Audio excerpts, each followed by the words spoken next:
Denmark 0, Republic of Ireland 0, Drab stalemate sets up decider in Dublin.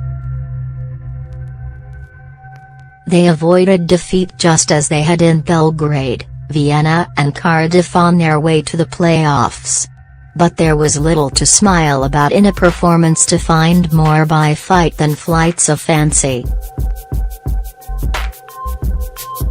Yet for all Denmark's undoubted superiority in possession, there's a beauty in the Republic's ugliness, a stubborn refusal to lie down and an impressive record of upsetting the odds.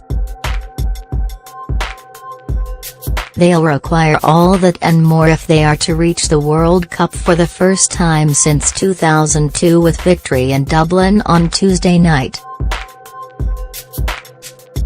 Denmark coach Age Hareide does not expect his talented side to draw a blank for a second time, and if they score in the return leg, Ireland will require 2 goals to win.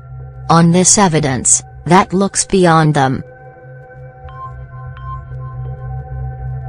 But it's hard to be too critical of such a limited side. They closed down space, defended in numbers and tackled like tigers. For all their industry, Denmark should have made quality count. It was 2 Middlesbrough men who stood out in the opening 45 minutes. Fullback Cyrus Christie had done well defensively with a perfectly timed challenge in halting a rampaging Christian Eriksen just outside the box. But the man filling in for the stricken Seamus Coleman was also their most dangerous attacker, with the Republic's best chance of a first half spent almost entirely on the back foot. He darted down the right before cutting inside, leaving him with only Kasper Schmeichel to beat, but the Leicester man stood tall to block, and then Jeff Hendrick's shot was deflected behind. Most of the game, however, was spent deep in green territory. And Boro's Darren Randolph was the chief reason. The Danes' ascendancy was not rewarded with a goal, pulling off a string of first-half saves and then denying the hosts at the death. No one picked up defender Jens Striger Larsson as he ran onto a long ball from Simon Kjær.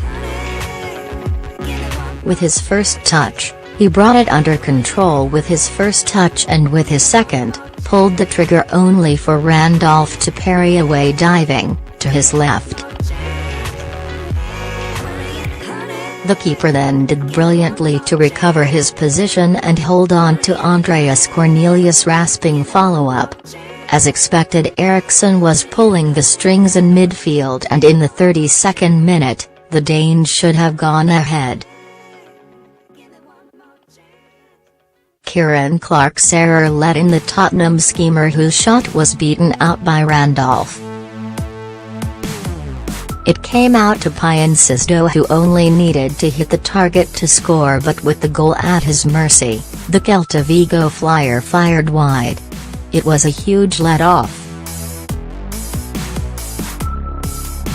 Ireland did see more of the ball after the break, but far too often, their passing let them down. They had a chance when Robbie Brady's free kick reached Clark, but the ball got caught under his foot and the moment was gone. Then in the last minute, after Shane Duffy headed straight at the Denmark keeper, Randolph brilliantly tipped over a header from sub Yusuf Poulsen.